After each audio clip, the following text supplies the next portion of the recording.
The silence at my parents' dining table felt heavier than the storm clouds gathering outside their suburban Phoenix home.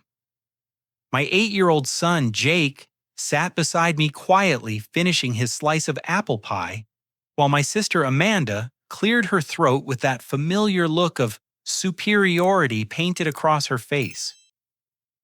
She reached into her designer purse and pulled out a folded piece of paper, sliding it across the mahogany table toward me with deliberate precision. The document landed between my coffee cup and the remnants of Sunday dinner, and I could see the corporate letterhead even before she spoke. "Tommy," she announced loud enough for everyone to hear. "Since you clearly can't provide for your son properly, I thought you might want this." It was a job application for a janitorial position at her company. Jake's face burned bright red with embarrassment, his small hands clenching into fists under the table. I calmly picked up the paper, glanced at it once, then handed it back to her. "I'll pass this along to my assistant," I said quietly. "I own the building your company rents." Amanda's jaw dropped open like a trap door. Dad immediately warned, "Tommy, stop playing games." But I hadn't even shown them the lease agreement yet. The events leading to this moment had been building for 2 long years, ever since I lost my corporate accounting position during the massive layoffs that swept through Phoenix in early 2022. What my family didn't understand was that losing that job became the greatest blessing of my professional life, though I'd kept that truth carefully hidden from everyone sitting around this table. Amanda worked as the operations manager at Pinnacle Marketing Solutions, a mid-size advertising firm located in the bustling Camelback corridor. She earned $75,000 annually and never let anyone forget it, especially during family gatherings like this one. Her corner office overlooked the mountain preserve, and she drove a leased BMW that she parked in the executive section of her building's garage. In her mind, she represented success while I embodied failure. The reality was far different from her perception. After receiving my severance package of $42,000, I'd made a calculated decision that would change everything. Instead of frantically searching for another corporate position, I studied the distressed commercial real estate market that had emerged from the economic uncertainties of recent years. Property values had dropped significantly, and motivated sellers were everywhere if you knew where to look. My first investment was a small office building in Tempe purchased for $180,000 with a 20% down payment. Within 6 months, I'd renovated the space and filled it with reliable tenants, paying market-rate rents. The cash flow covered the mortgage with enough left over to fund my next acquisition. Jake spent every other weekend with me per our custody arrangement, a schedule that gave me flexibility to visit properties and meet with contractors during weekdays. My ex-wife, Sarah, had remarried a pharmaceutical sales representative named Brad, and they lived in a gated community in Scottsdale. She'd filed for divorce 3 months after I lost my corporate job, claiming I couldn't provide the lifestyle she expected. The irony wasn't lost on me that her new husband earned less than what my properties now generated monthly. My parents, Robert and Susan, worried constantly about my financial situation. They'd offered multiple times to help with Jake's expenses, not knowing that I'd already established a college fund that would cover his entire education. Mom worked part-time at the local library while Dad had recently retired from his position as a high school principal. Their modest pension provided a comfortable but careful lifestyle, and they genuinely feared I might need their assistance. Amanda exploited their concerns masterfully. During previous family dinners, she'd made pointed comments about my unstable situation and suggested that Jake might benefit from more consistent influences in his life. She questioned my ability to maintain steady housing, provide proper nutrition, and ensure educational stability. Each criticism was delivered with a concerned tone that masked her obvious pleasure in highlighting my apparent shortcomings. The building where Pinnacle Marketing leased their space was my third acquisition, purchased 8 months earlier from a developer facing bankruptcy. The 14-story structure housed 12 different businesses, including a law firm, an accounting practice, a graphic design studio, and several other professional services. Pinnacle occupied the entire ninth floor under a 5-year lease agreement that I'd inherited with the property purchase. What made this situation particularly satisfying was that Amanda had no idea about the ownership change. Her company dealt directly with my property management firm, and all official correspondence came through my assistant Monica, rather than directly from me. The lease payments arrived punctually each month, along with those from my other tenants, generating a steady income stream that exceeded what I'd earned in my previous corporate role. But tonight, as Amanda smugly presented that job application, I realized the time had come to reveal the truth. Her public humiliation of both Jake and me had crossed a line that demanded correction. My son deserved better than watching his father portrayed as a failure, especially when nothing could be further from reality. The climactic moment arrived when Amanda doubled down on her position. "Tommy, you can't keep pretending everything's fine," she declared, addressing the entire table. "Jake needs stability, and this job could provide that. The building owner is apparently very successful, so you'd have job security." She smiled with false sympathy. "Sometimes we have to swallow our pride for our children's sake." That's when I dropped the first bombshell that would shatter her carefully constructed narrative. "Amanda," I said calmly, "I don't need job security from the building owner. I am the building owner. Pinnacle Marketing has been paying rent to my company for the past 8 months. The following Monday morning found me sitting in my property management office in downtown Phoenix, a modest space that handled the administrative needs of my growing real estate portfolio. Monica Stevens, my 26-year-old assistant, had become indispensable to my operations over the past year. She possessed a sharp mind for detail and an intuitive understanding of commercial property management that impressed every contractor and tenant who dealt with her. Pull the Pinnacle Marketing file I requested, settling into the chair across from her desk. I need to review their complete payment history and any correspondence from the past 6 months. Monica's fingers flew across her computer keyboard, and within moments, she had the relevant documents displayed on her monitor. What she showed me confirmed my suspicions and revealed information that would prove crucial in the coming days. "They're currently 3 months behind on rent," Monica explained, scrolling through the payment records. "The total amount owed is $15,200. Their regional director, Patricia Walsh, has been submitting extension requests every month, claiming temporary cash flow issues that should resolve soon. The lease agreement specified a monthly rent of $5,400 for their 9th floor space, which included utilities and common area maintenance. Pinnacle had been model tenants for the first 5 months after I purchased the building, with payments arriving promptly on the first of each month. The problems began in November when their payment arrived 12 days late, accompanied by an apologetic letter from Patricia explaining unexpected delays in client payments. December's rent never arrived at all, followed by January and February.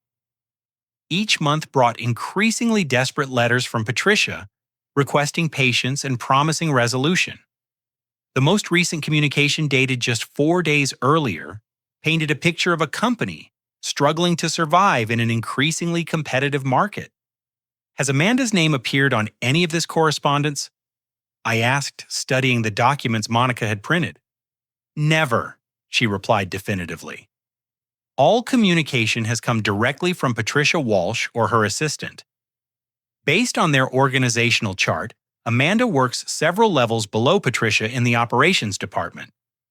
She probably has no knowledge of the company's financial difficulties." This revelation added another layer to Amanda's humiliating behavior at dinner. Not only was she completely unaware that I owned her building, she also had no idea that her company teetered on the edge of bankruptcy. Her confident presentation of that job application suddenly seemed even more misguided. My phone rang, interrupting my analysis of the Pinnacle situation. The caller ID showed Jake's elementary school, and I answered immediately concerned that something might have happened to my son. Mr. Thompson. This is Mrs. Rodriguez, Jake's third-grade teacher, came the familiar voice. I wanted to speak with you about some concerning behavior I've observed recently. Jake has been telling his classmates stories about your profession that don't seem entirely accurate. My stomach tightened as I realized the implications. What kind of stories, Mrs. Rodriguez? He's been claiming that you're a successful businessman who owns important buildings around the city. While I understand children sometimes exaggerate their parents' accomplishments, I'm worried that Jake might be compensating for embarrassment about your actual employment situation. Some of the other children have been questioning his stories, and I don't want him to develop a pattern of fabricating information. The irony hit me like a physical blow. Jake had been telling the absolute truth about my business success, but his teacher assumed he was lying to cover up shame about his father's supposed failures. Amanda's public criticisms had clearly affected my son more deeply than I'd realized, forcing him into a position where he felt compelled to defend my reputation even when he lacked the full facts. Mrs. Rodriguez, I appreciate your concern, and I'd like to schedule a meeting to discuss this situation in detail. Jake's stories about my business activities are actually accurate, and I think it would be helpful for both of you to understand the reality of our circumstances. After ending the call, I returned my attention to the Pinnacle marketing file. Monica had discovered additional information that painted an even bleaker picture of their financial situation. I contacted Patricia Walsh's assistant this morning, Monica reported. She mentioned that the company is planning significant restructuring next week. They're apparently considering staff reductions and possible relocation to smaller facilities. The pieces of a larger puzzle began forming in my mind. Amanda's confident demeanor and her attempts to position herself as the family's voice of financial wisdom suggested she had no knowledge of her company's precarious situation. She was about to experience her own professional crisis, yet she spent her time attacking my supposed failures. But the most shocking discovery came when Monica pulled up the building's security access logs for the past month. There's something unusual here, she said, pointing to entries from the previous weekend. Someone used Amanda's access card to enter the building on Saturday evening, but the log shows she was accompanied by an unauthorized person. Building security protocols required all visitors to sign in with the lobby guard and receive temporary access badges. The log showed Amanda's card being used at 6:47 p.m. on Saturday, but no corresponding visitor registration appeared in the security database. Can you pull the security camera footage from that time period? I asked. Monica contacted our security company and requested the relevant video files. Within an hour, we were watching footage of Amanda entering the building, accompanied by a tall man in an expensive suit. They proceeded directly to the elevators without stopping at the security desk, clearly familiar with the building's layout. The man appeared to be in his early 40s with silver-streaked hair and confident bearing that suggested professional success. He carried a leather portfolio and seemed to be conducting some sort of examination of the building's features as they moved through the lobby. Do you recognize him? Monica asked. I studied the video carefully, but the man was unfamiliar to me. His presence raised serious questions about Amanda's activities and her knowledge of building security procedures. Tenants were strictly prohibited from bringing unauthorized visitors into the building, especially after normal business hours. The climactic revelation came when Monica discovered the most disturbing piece of information yet. I ran a background check on Pinnacle Marketing's financial situation. She announced, her voice carrying a note of concern. Their problems aren't just cash flow issues, they're facing potential bankruptcy, and there are allegations of financial irregularities in their client accounts. She handed me a printed report from a business credit monitoring service that detailed Pinnacle's declining credit rating and mounting debts to multiple vendors. The company owed substantial amounts to their advertising suppliers, technology providers, and service contractors. Most alarming was a note indicating that Patricia Walsh had been unaware of some financial transactions that occurred without her authorization. Someone has been manipulating their accounts, Monica concluded. The pattern suggests deliberate sabotage designed to force the company into bankruptcy. And based on the timing, I think Amanda might be involved more deeply than we initially suspected. The investigation into Amanda's activities revealed a web of deception that extended far beyond her public criticism of my financial situation. Over the next several days, I discovered that she had been systematically destroying my reputation throughout our community, spreading lies that affected not only my social standing, but also my relationship with my son. My neighbor Carl Williams approached me while I was collecting mail from my mailbox Tuesday evening. Carl worked as a senior loan officer at a local credit union and had been a reliable friend since I moved into the neighborhood 3 years earlier. His expression carried the uncomfortable tension of someone forced to deliver unpleasant news. Tommy, I need to tell you about a conversation I had with Amanda last month. He began glancing around to ensure our privacy. She came to my house while you were at work claiming she was worried about your financial stability. She asked if I'd noticed any signs that you might be struggling to keep up with your mortgage payments. Carl explained that Amanda had presented herself as a concerned sister trying to help prevent a family crisis. She'd suggested that I was too proud to ask for assistance and that the family was considering intervention options to protect Jake's welfare. She'd even offered to facilitate discussions with potential buyers if I needed to sell the house quickly to avoid foreclosure. I told her that you seemed to be managing fine from what I could observe, Carl continued. But she insisted that appearances could be deceiving.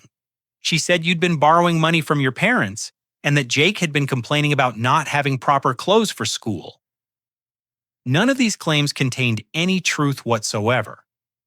My mortgage payments were current. I'd never borrowed money from my parents since starting my real estate investments, and Jake's wardrobe exceeded the standards of most children his age.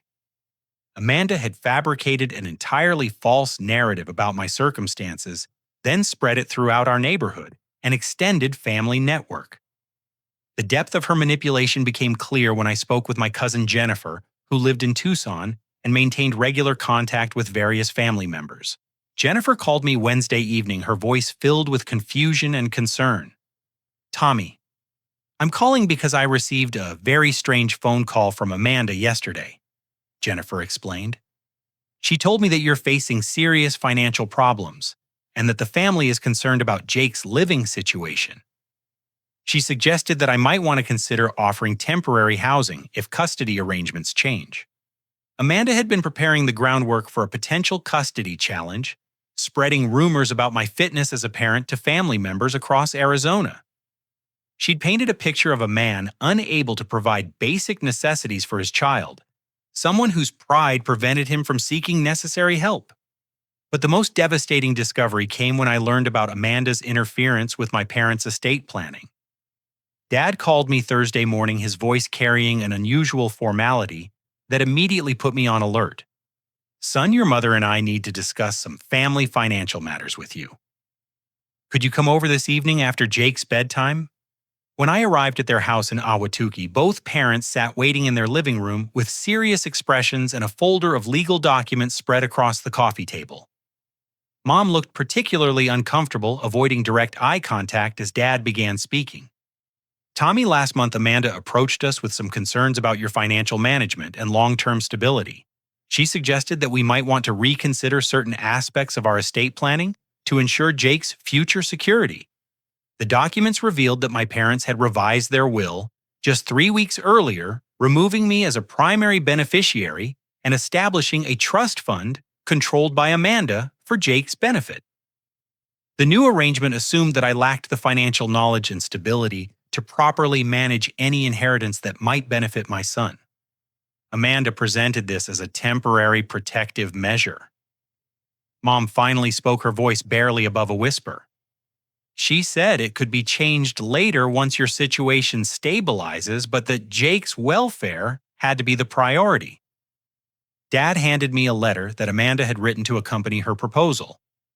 In 2 pages of carefully crafted language, she documented her version of my family's job loss apparent inability to find stable employment concerning changes in my lifestyle, and what she described as increasingly desperate behavior in my attempts to maintain appearances. The letter concluded with Amanda's offer to serve as Jake's guardian and financial manager should circumstances require such intervention. She'd positioned herself as the responsible family member, willing to make difficult decisions for everyone's benefit. Reading that letter felt like being punched in the stomach repeatedly. Amanda hadn't just criticized my current situation, she'd actively worked to undermine my future relationship with my family and my son. She'd manipulated our parents' love and concern for Jake into weapons against me. But the final revelation proved to be the most shocking of all. On Friday morning, Monica called with information that connected all the pieces of Amanda's deception into a coherent pattern. "I found out who that man was in the security video," she announced. "His name is Marcus Delacroix, and he works for Southwestern Property Acquisitions, a real estate investment firm that specializes in distressed commercial properties." Monica had discovered that Marcus was Patricia Walsh's ex-husband, divorced from her 18 months earlier following allegations of financial misconduct in his previous real estate position. He'd been terminated from a major commercial development company after an investigation revealed unauthorized access to confidential property information. "Here's the most important part," Monica continued. "I have evidence that Marcus has been feeding inside information to Amanda about Pinnacle's financial problems. They've been dating for several months, and she's been using that information to position herself for property acquisitions when companies like Pinnacle fail."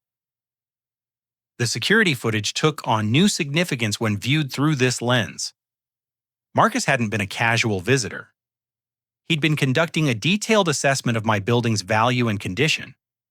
Amanda had used her access card to facilitate his unauthorized examination of the property. Their plan became crystal clear: manipulate Pinnacle marketing into bankruptcy, force me to sell the building at a distressed price, then purchase it through Marcus's connections at a substantial discount. Amanda would emerge as a successful real estate investor while simultaneously proving her claims about my business incompetence. "There's more," Monica added. "I contacted Patricia Walsh directly and asked about Marcus's involvement with the company. She confirmed that someone has been sabotaging their client accounts and vendor relationships, but she didn't know who was responsible. She's been trying to save the company while dealing with mysterious financial problems that seem designed to force bankruptcy." The climactic twist that completed my understanding of Amanda's betrayal came in the form of legal documents that Monica discovered through her research. Amanda had already filed preliminary custody modification papers with the family court, claiming that changed circumstances required review of Jake's living arrangements. The filing painted me as an unemployed single father struggling with financial instability and increasingly erratic behavior. It requested temporary custody modification, pending a full investigation of my ability to provide proper care for my son. Amanda had listed herself as the proposed guardian, supported by character references from family members who had been given false information about my circumstances. The court date was scheduled for the following week, just 4 days after our disastrous family dinner.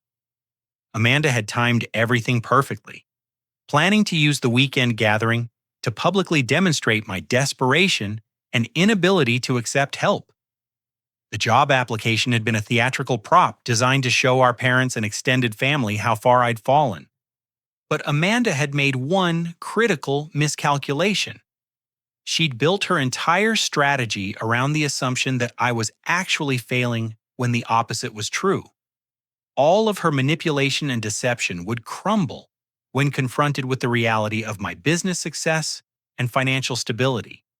Armed with comprehensive knowledge of Amanda's deception and Marcus's involvement, I began developing a strategy that would expose their manipulation while protecting my relationship with Jake and restoring my reputation within our family. The legal custody filing demanded immediate attention, but I also needed to address the larger pattern of lies that had damaged multiple relationships. My first call went to Diana Martinez, an attorney specializing in custody disputes and real estate fraud. Diana's law firm occupied the sixth floor of one of my other buildings, and she'd impressed me with her thorough approach to complex legal situations during previous tenant interactions. This case involves multiple levels of fraud and manipulation, Diana explained after reviewing the documents I'd gathered. Amanda's custody filing is based on knowingly false information, which constitutes perjury. Marcus's unauthorized building access and manipulation of Pinnacle's finances could result in criminal charges. We have strong grounds for both defensive and offensive legal action. Diana's strategy involved three coordinated approaches: defending against the custody challenge, pursuing defamation claims against Amanda, and working with Patricia Walsh to document the financial manipulation that threatened Pinnacle marketing. The key is timing, Diana emphasized. We need to present all of this information simultaneously to maximum effect. Amanda's entire narrative collapses once we demonstrate your actual financial position and reveal her motives for the false accusations. While Diana prepared the legal documentation, Monica and I worked with Patricia Walsh to develop a plan that would save Pinnacle marketing while exposing Marcus's sabotage. Patricia agreed to meet with us Friday afternoon in my building's conference room, a setting that would reinforce my ownership position while maintaining professional discretion.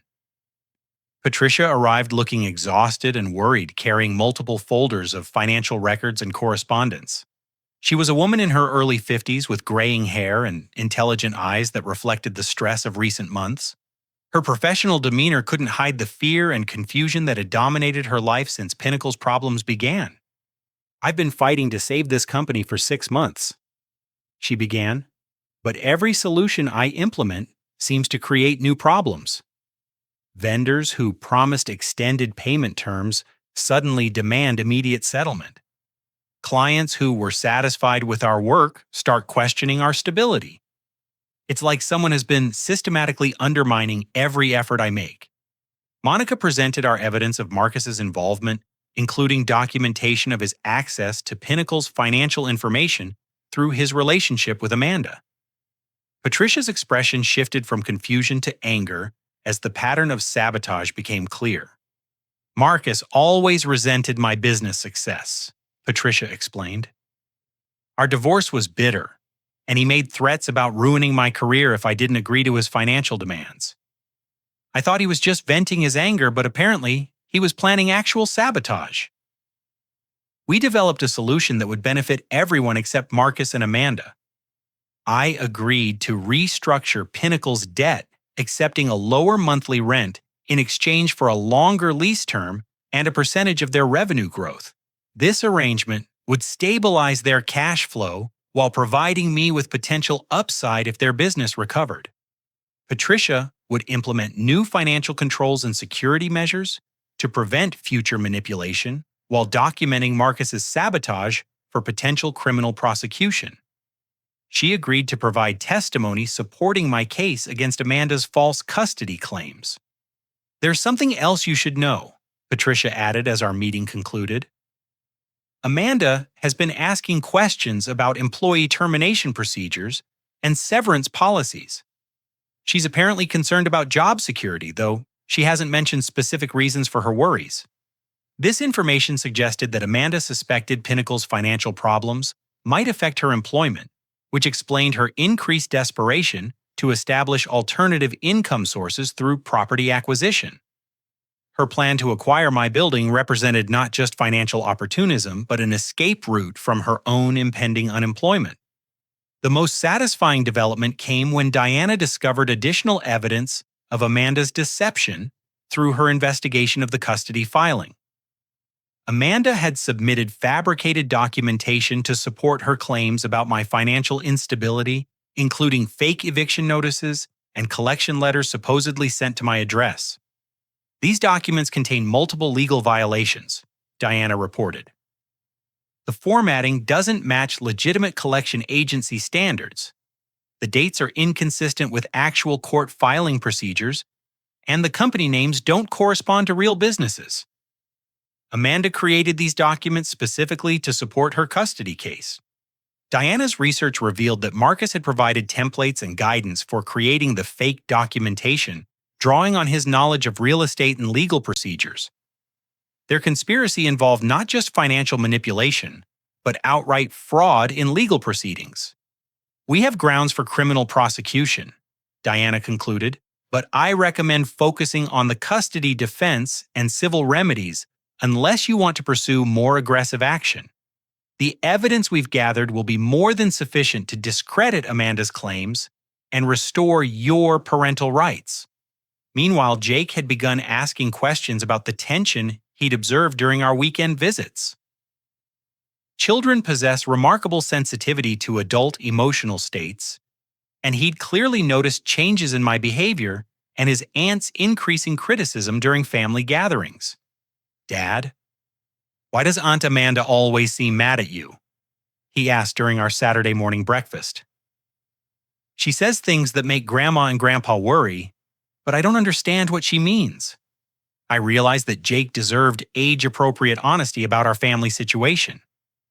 Continuing to hide the truth would only increase his confusion and potentially damage his relationships with extended family members who had been given false information about our circumstances. "Jake, sometimes adults make mistakes about understanding each other's situations," I explained carefully. "Aunt Amanda has some wrong ideas about our life together, and I'm working to help her understand the truth. You don't need to worry about our house or our future. We're doing very well, and nothing is going to change that." Jake's relief was visible and immediate.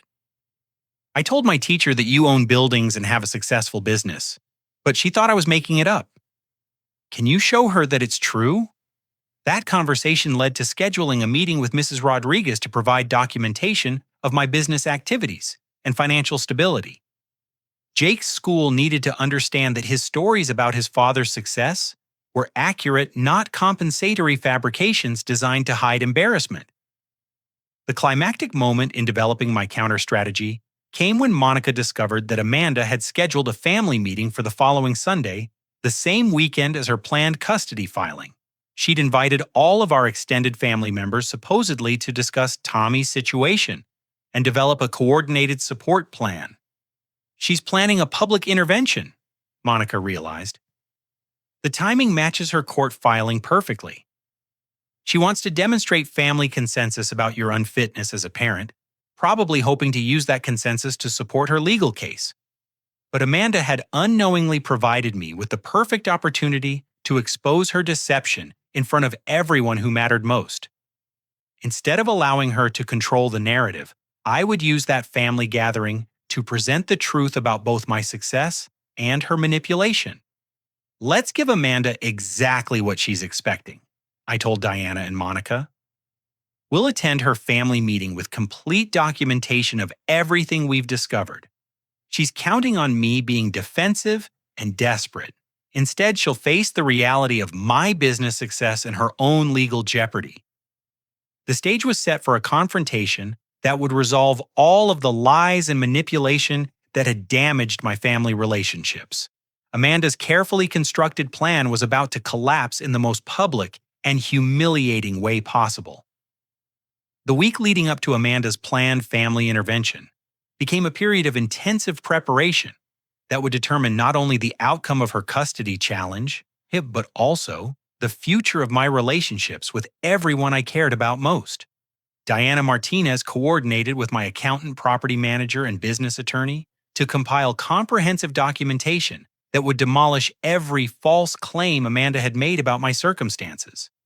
"We need to present this information in a way that's immediately understandable to people without business or legal backgrounds," Diana explained during our Monday morning strategy session.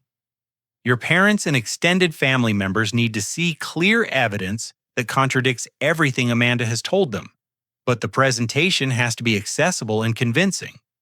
Monica worked with my accountant to prepare simplified financial statements that demonstrated my property portfolio's value and income generation.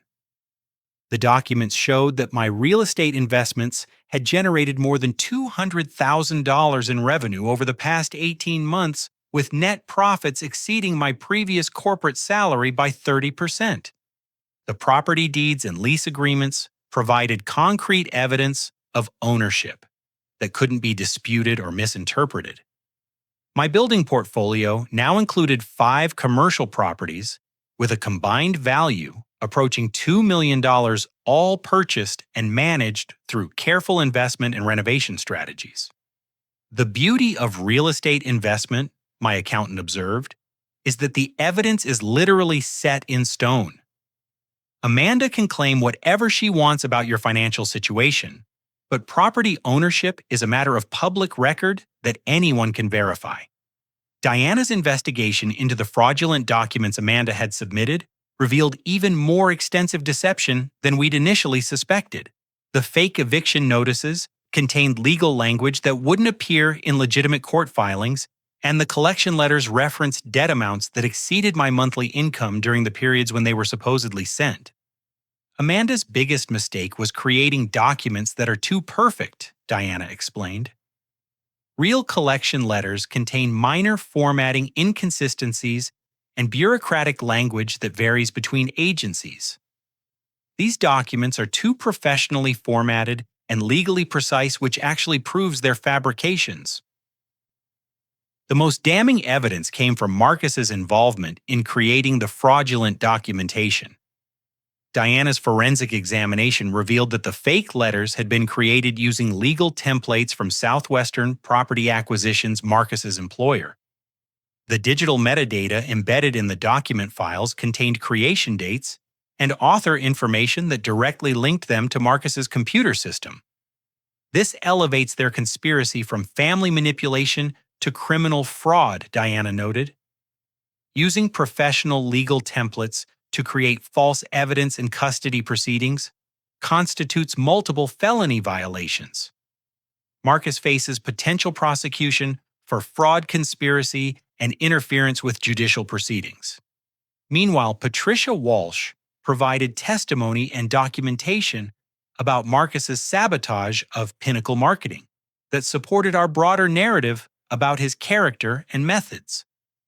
Her willingness to cooperate stemmed from both professional integrity and personal anger about her ex-husband's destructive behavior.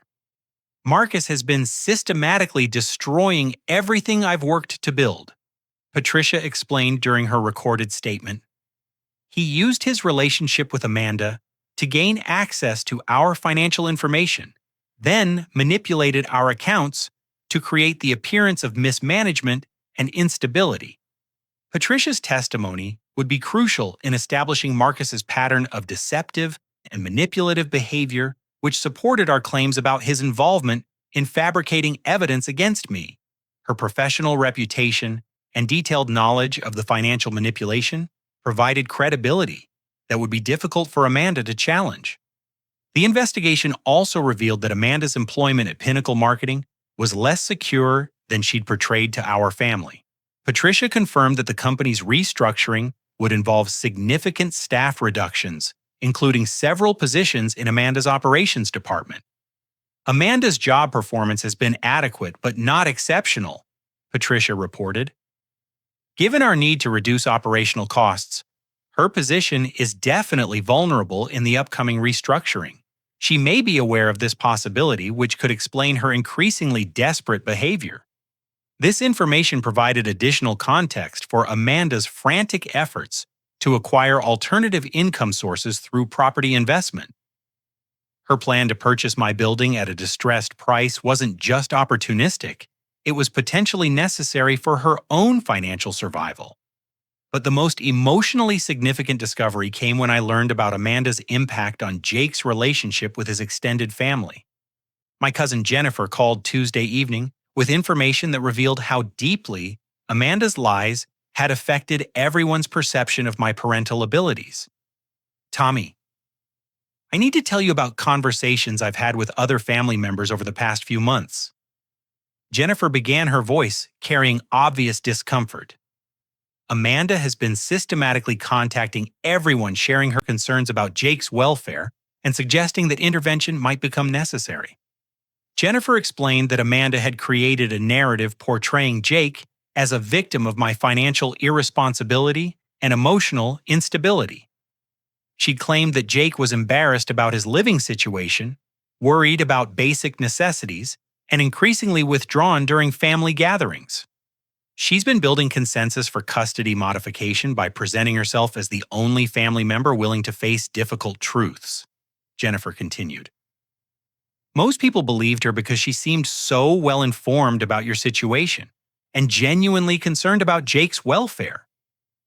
The family members who received Amanda's manipulative communications included aunts, uncles, and cousins across Arizona and neighboring states.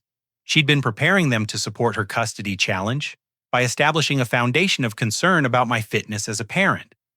The most disturbing part, Jennifer added, is that Amanda specifically asked several family members to avoid direct contact with you about these concerns. She claimed that you were too proud and defensive to accept feedback and that approaching you directly might make the situation worse for Jake. This strategy had effectively isolated me from potential support within our extended family while building Amanda's credibility as an informed and caring advocate for my son's welfare. She'd used their love for Jake as a weapon against me, manipulating their concern into support for her deceptive narrative. Diana's legal team discovered that Amanda had even contacted Jake's school counselor, expressing concerns about potential signs of emotional distress or behavioral changes that might indicate problems at home. The counselor had been monitoring Jake for indicators of neglect or abuse based on Amanda's false reports. Fortunately, Jake's academic performance and social behavior have remained consistently positive. Diana reported, so the school hasn't found evidence supporting Amanda's claims, but her willingness to involve child welfare authorities demonstrates the extent of her manipulation campaign. The evidence-gathering process also revealed Marcus's criminal background, which included previous allegations of financial fraud that had been resolved through civil settlements rather than criminal prosecution. His pattern of manipulating business relationships for personal gain extended back several years before his involvement with Amanda. Marcus represents a significant threat to anyone who trusts him with confidential information, Diana concluded. His history shows repeated violations of professional ethics and legal boundaries when pursuing personal financial goals. The final piece of evidence came from security footage analysis that revealed the full extent of Marcus's unauthorized building access. Camera records showed that he'd visited my building on multiple occasions, always accompanied by Amanda, and always conducting detailed examinations of the property's features and condition. They've been planning this acquisition for months, Monica realized. Marcus has been performing comprehensive due diligence on your building's value and renovation potential, assuming that Pinnacle's bankruptcy would force you to sell quickly at below-market prices. The security footage also captured conversations between Amanda and Marcus that could be partially reconstructed through lip-reading analysis. While not legally admissible, these conversations suggested coordination between their building assessment activities and Amanda's custody filing timeline. By Thursday evening, we possessed comprehensive documentation that would completely discredit Amanda's custody challenge while exposing her broader pattern of manipulation and deception. The evidence was overwhelming, professionally presented, and legally sound. Amanda's entire case collapses under the weight of objective facts, Diana summarized. Her claims about your financial instability are contradicted by documented business success. Her concerns about Jake's welfare are undermined by his consistent academic and social performance. And her credibility is destroyed by evidence of fraud and manipulation. The stage was set for Sunday's family gathering, where Amanda expected to present her case for custody modification to a sympathetic audience of concerned relatives. Instead, she would face comprehensive evidence of her deception and the potential legal consequences of her fraudulent activities. Jake spent Thursday night at my house unaware of the legal and family drama surrounding him, but clearly relieved by my reassurances about our stability and future together. Watching him complete his homework at our kitchen table, confident and secure in our shared life, reinforced my determination to protect him from Amanda's manipulation while restoring honest relationships within our family. "Dad, are you excited about Sunday's family dinner?" he asked while organizing his school supplies. "And Amanda said it would be really important and that everyone would be there." "Yes, Jake. I think Sunday will be very important for our whole family." I replied, meaning every word in ways he couldn't yet understand.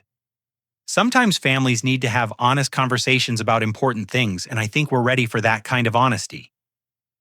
The countdown to confrontation had begun, and I felt prepared to defend both my reputation and my relationship with my son against Amanda's calculated assault on our family's foundation. Sunday afternoon arrived, with the clarity of desert sunshine streaming through my parents' living room windows, as family members gathered for what Amanda had billed as an urgent discussion about my circumstances and Jake's welfare. She'd arranged the meeting with the precision of a corporate presentation, complete with prepared talking points and supporting documentation that she believed would convince everyone of my unfitness as a parent. Amanda had invited 12 family members, including my parents' cousin Jennifer from Tucson, Uncle Michael, and Aunt Carol from Flagstaff, and several other relatives who rarely gathered except for major holidays or family emergencies. She'd also brought an unexpected guest, Linda Harrison, whom she introduced as a family court mediator, willing to provide professional guidance about custody and child welfare issues. I appreciate everyone taking time from their busy schedules to address Tommy's situation. Amanda began standing near the fireplace, with a folder of documents spread across the coffee table. "I know these conversations are difficult, but Jake's welfare has to be our primary concern." Jake sat beside me on the sofa, confused by the formal atmosphere, but trusting my earlier assurance that everything would be fine. His presence added emotional weight to Amanda's presentation, as she'd clearly calculated that family members would be more receptive to her concerns while watching my son's reactions to the discussion. Amanda's opening statement painted a picture of financial desperation, masked by pride and denial. She claimed that I'd been borrowing money from multiple sources while refusing to acknowledge the severity of my situation. She presented the job application incident as evidence of my disconnection from reality and inability to accept help when offered. "Tommy's pride is preventing him from making rational decisions about Jake's future," she declared, directing her comments toward the family court mediator. "He's created an elaborate fantasy about business success, while the reality is that he can't maintain stable housing or provide consistent support for basic necessities." Linda Harrison took notes while Amanda spoke occasionally, asking clarifying questions about specific claims or requesting additional details about my alleged financial problems. Her professional demeanor suggested experience with family custody disputes, and she seemed to accept Amanda's narrative as credible and concerning. But Amanda's presentation contained a critical flaw that became apparent when she began distributing copies of the fabricated eviction notices and collection letters that Diana Martinez had already identified as fraudulent. Several family members examined the documents with expressions of surprise and concern, exactly the reaction Amanda had hoped to provoke.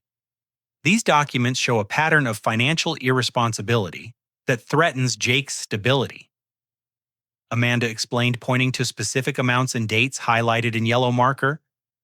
"Tommy has been hiding these problems from all of us while allowing Jake to suffer the consequences of his poor decisions." That's when I stood up and addressed the room with calm confidence that immediately shifted the atmosphere from concern to confusion. Before we continue this discussion, I said, making eye contact with each family member, "I think everyone deserves to understand the complete truth about both my actual circumstances and Amanda's motivations for calling this meeting." I gestured to Diana Martinez, who entered through the front door, carrying several boxes of documentation that Monica had organized for maximum impact. Diana's professional appearance and obvious legal credentials immediately commanded attention from everyone present, especially Linda Harrison. "This is Diana Martinez, my attorney," I announced. She's here because Amanda's concerns about my circumstances are based on fraudulent information, and her custody filing contains multiple instances of perjury that constitute criminal violations. Amanda's confident expression transformed into shock and confusion as Diana began distributing authentic financial statements, property deeds, and lease agreements that documented my business success. The evidence was comprehensive and immediately verifiable, leaving no room for interpretation or denial. Tommy owns a portfolio of commercial properties worth approximately $2 million, Diana explained to the stunned family gathering. His business generates more than $200,000 annually in rental income, placing him in the top 10% of earners in the Phoenix metropolitan area. Uncle Michael examined the property deeds with the careful attention of someone who understood real estate documentation through his own construction business. His expression shifted from concern to amazement as he recognized the properties and calculated their approximate values. "Tommy, this building address," he said, pointing to one of the deeds, "isn't this where Amanda's company is located?" "That's correct," I replied. "Amanda has been paying rent to my property management company for the past 8 months without realizing that I own the building where she works." The revelation hit the family gathering like an explosion. Amanda's face turned pale as the implications became clear, while Linda Harrison requested copies of the lease agreements that proved my ownership claim. But the most devastating moment came when Patricia Walsh arrived as my invited witness, carrying additional documentation about Marcus's sabotage of her company and his relationship with Amanda. Patricia's professional appearance and obvious distress commanded immediate attention from everyone present. "I'm Patricia Walsh, Regional Director of Pinnacle Marketing Solutions," she announced to the gathering. "I'm here because Amanda's boyfriend has been systematically destroying my company, while she provided him with inside information and building access to facilitate their property acquisition scheme." Patricia's testimony revealed the full extent of Amanda and Marcus's conspiracy, including their plan to force my building sale through Pinnacle's bankruptcy, while simultaneously using fraudulent custody claims to damage my reputation and parental rights. The security footage of Amanda and Marcus conducting unauthorized building assessments provided visual evidence that even the most skeptical family members couldn't dismiss. Watching Amanda use her access card to facilitate Marcus's examination of my property while planning to acquire it through deceptive means created a moment of stunned silence in the room. The documents Amanda distributed today are fabrications created by Marcus using legal templates from his employer. Diana continued presenting the forensic analysis that proved their fraudulent nature. Every eviction notice and collection letter is fake, designed specifically to support false custody claims. Linda Harrison examined the fraudulent documents with professional skepticism, quickly identifying the formatting inconsistencies and legal inaccuracies that Diana had discovered. Her expression shifted from neutrality to obvious displeasure as she realized she'd been brought to witness a presentation based on fabricated evidence. "Ms. Thompson?" She addressed Amanda with formal coldness. "These documents contain multiple legal violations that could result in criminal prosecution for fraud and perjury.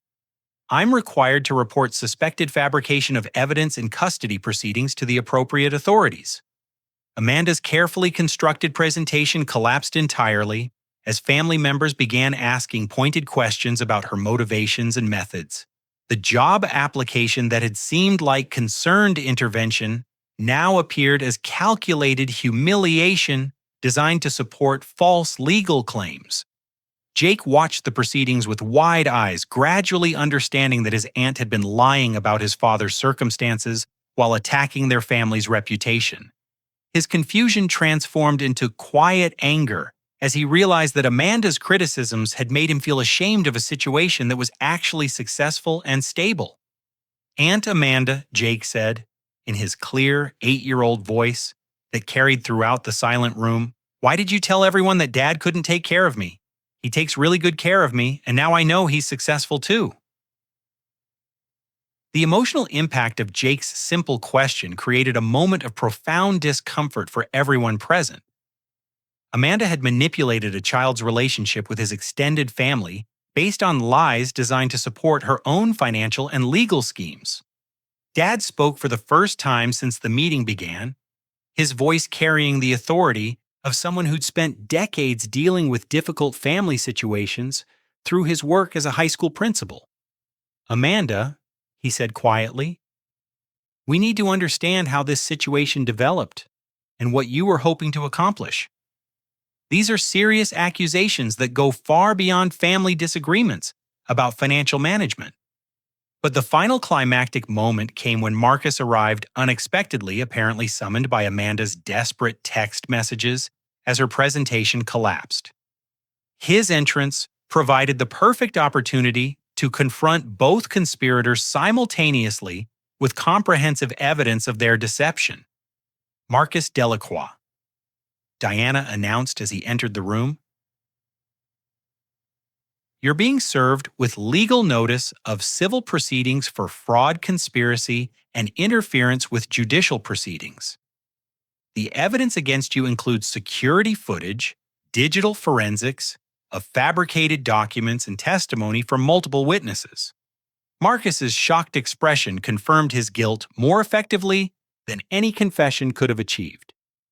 His attempts to deny involvement were immediately contradicted by the video footage of his unauthorized building access and the forensic evidence linking him to the fraudulent custody documentation.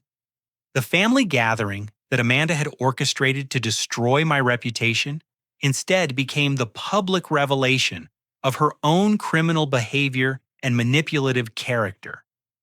Every false claim she'd made about my circumstances was contradicted by documented evidence, while her true motivations were exposed for everyone to see.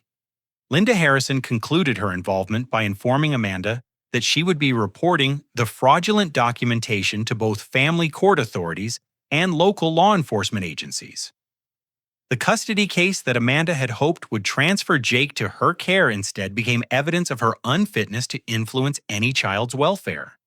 As family members processed the shocking revelations and Marcus faced the reality of criminal prosecution, I realized that the confrontation had achieved everything I'd hoped while protecting Jake from ongoing manipulation and restoring honest relationships within our extended family.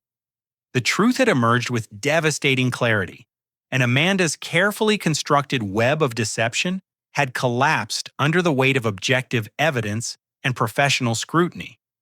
2 months after that explosive family gathering, the legal and personal consequences of Amanda's deception had reshaped our entire family dynamic in ways that created genuine healing and restored authentic relationships. The criminal prosecution of Marcus Delacroix proceeded through the courts while Amanda faced both civil liability and professional consequences that forced her to confront the reality of her manipulative behavior. Marcus received a sentence of 18 months in federal prison after pleading guilty to charges of fraud, conspiracy, and interference with judicial proceedings. The digital forensics evidence made denial impossible, and his previous pattern of financial manipulation influenced the judge's decision to impose significant penalties that would prevent future schemes. Amanda's employment at Pinnacle Marketing ended when Patricia Walsh discovered additional evidence of her involvement in the company's financial sabotage. Beyond the building access violations, Amanda had been sharing confidential client information with Marcus that he'd used to undermine Pinnacle's business relationships. Her termination included forfeiture of severance benefits and potential civil liability for damages caused by her breach of fiduciary duties. The fraudulent custody case was dismissed with prejudice after family court authorities reviewed the evidence Diana Martinez had compiled. Amanda faced additional legal penalties for perjury and abuse of judicial process, including mandatory community service and professional counseling requirements that addressed her pattern of manipulative behavior. But the most significant changes involved the restoration of honest communication within our family and the strengthening of my relationship with Jake. The revelation of my business success allowed family members to understand that their concerns about my circumstances had been based on deliberate misinformation rather than objective observations. Dad approached me 3 weeks after the confrontation, with obvious embarrassment about the estate planning changes that Amanda had convinced him to implement. "Son, your mother and I owe you a serious apology," he said, as we sat in his garage workshop, surrounded by the woodworking projects that had occupied his retirement years. "We allowed Amanda's manipulation to override our own judgment about your character and abilities. The will changes were a mistake that we've already corrected. The revised estate planning restored my original beneficiary status while establishing appropriate protections for Jake's inheritance. More importantly, it demonstrated my parents' renewed confidence in my judgment and financial management capabilities."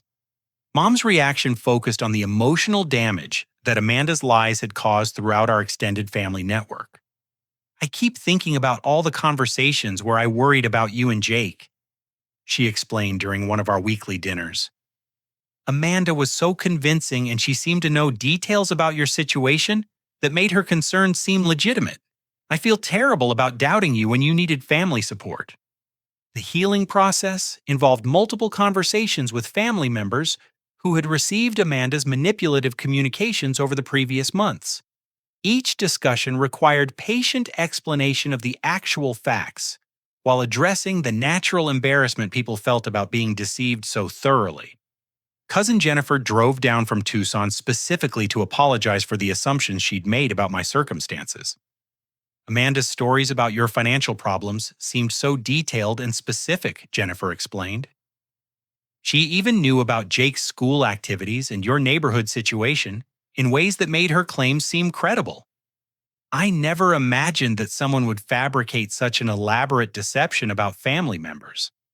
The restoration of family trust created opportunities for deeper relationships based on honest communication rather than assumptions and secondhand information. Extended family members who had avoided direct contact with me because of Amanda's warnings now felt comfortable resuming normal interactions. Jake's reaction to learning the complete truth about his aunt's behavior showed remarkable maturity for an 8-year-old child. Rather than expressing anger or confusion, he seemed relieved to understand why family gatherings had become so tense and why Amanda's comments had made him feel defensive about our life together.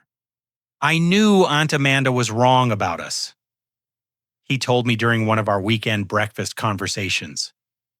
"Our house is nice, we have good food, and you help me with homework every night."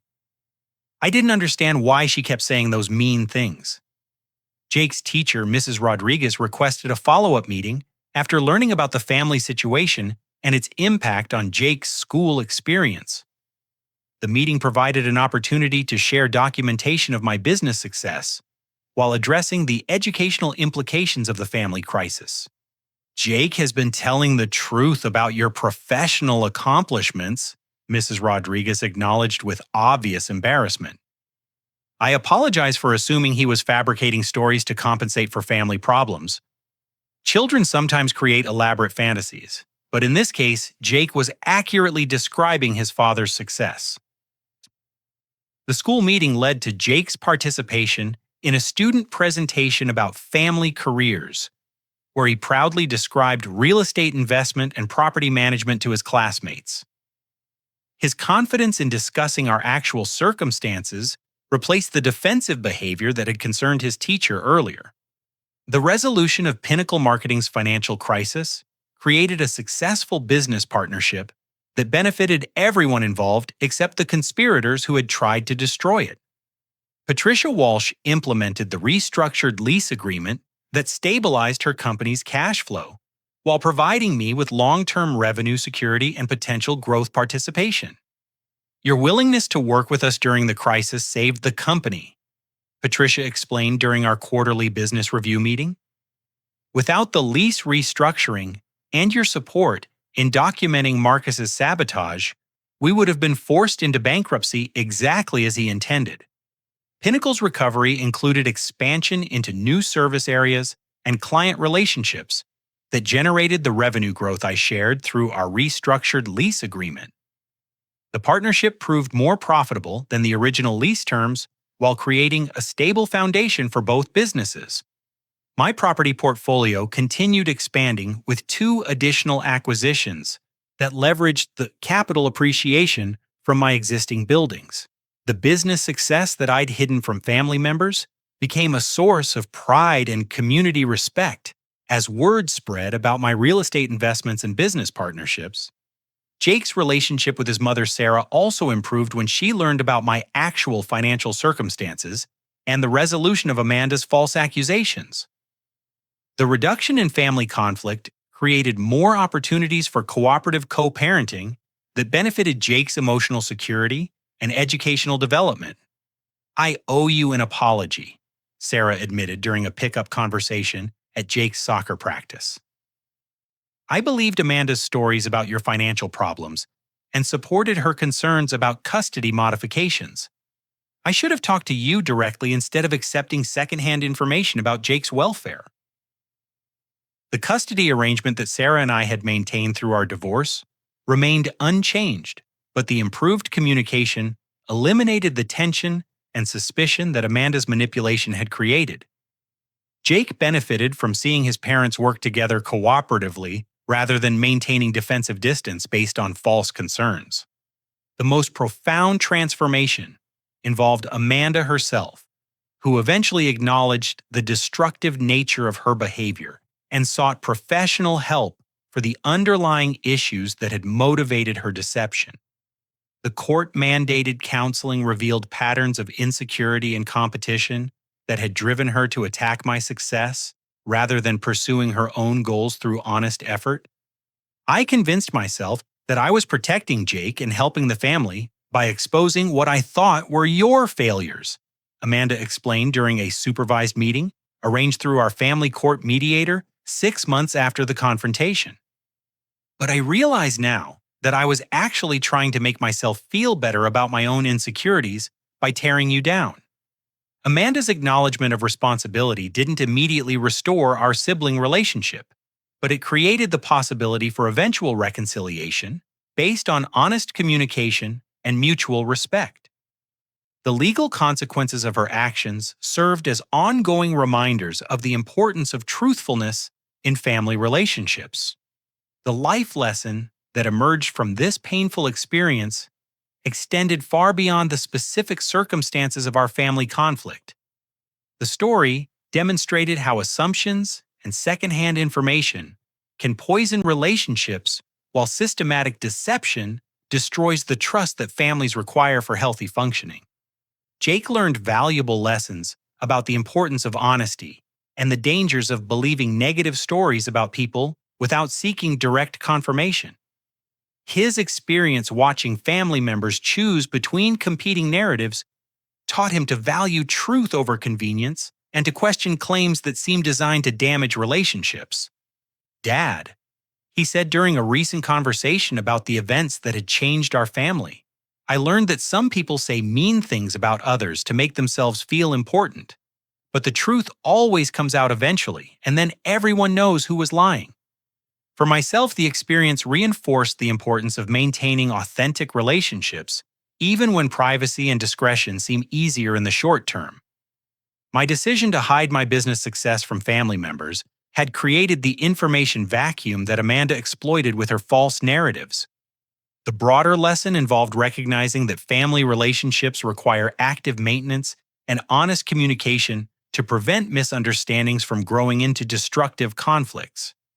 Trust must be earned through consistent behavior over time, but it can be destroyed quickly through deception and manipulation.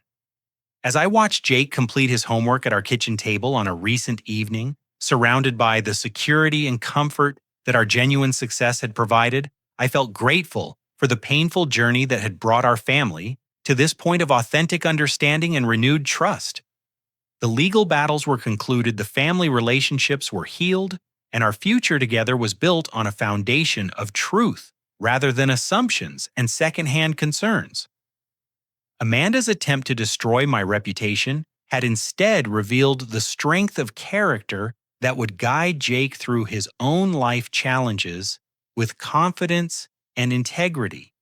Most importantly, Jake learned that fighting back against injustice doesn't require anger or revenge, but rather patience, evidence, and the courage to stand up for truth even when facing family pressure to accept false narratives. The experience that began with humiliation at a family dinner had become a powerful education in personal integrity and family loyalty. The story that started with a job application for a janitorial position had revealed the complex property portfolio and business success that proved sometimes the quiet victories are the most meaningful ones. In the end, the truth about character and capability speaks louder than any manipulation or deception could ever achieve. Looking back on everything that happened, I realized that Amanda had actually done our family a favor by forcing these issues into the open where they could be addressed honestly. Her deception had been painful and destructive, but its exposure had created opportunities for deeper relationships based on authentic understanding rather than assumption and manipulation. The question I want to leave with you is this: have you ever faced a situation where someone close to you tried to undermine your reputation or relationships through deception? How did you handle it? And what did you learn about the importance of standing up for truth even when it's difficult? Thank you for listening to this story about family loyalty, business success, and the power of patience in the face of manipulation. If this resonated with your own experiences or taught you something valuable about handling family conflicts, I'd appreciate you taking a moment to like this video and subscribe for more stories about overcoming challenges through integrity and perseverance. Please share this story with anyone who might benefit from learning about the importance of honest communication in family relationships. And let me know in the comments if you faced similar challenges with family members who didn't understand or support your goals and achievements. I hope this story reminds you that success is often quiet and private, but truth always emerges when it matters most, and that protecting the people you love sometimes requires fighting battles you never expected to face.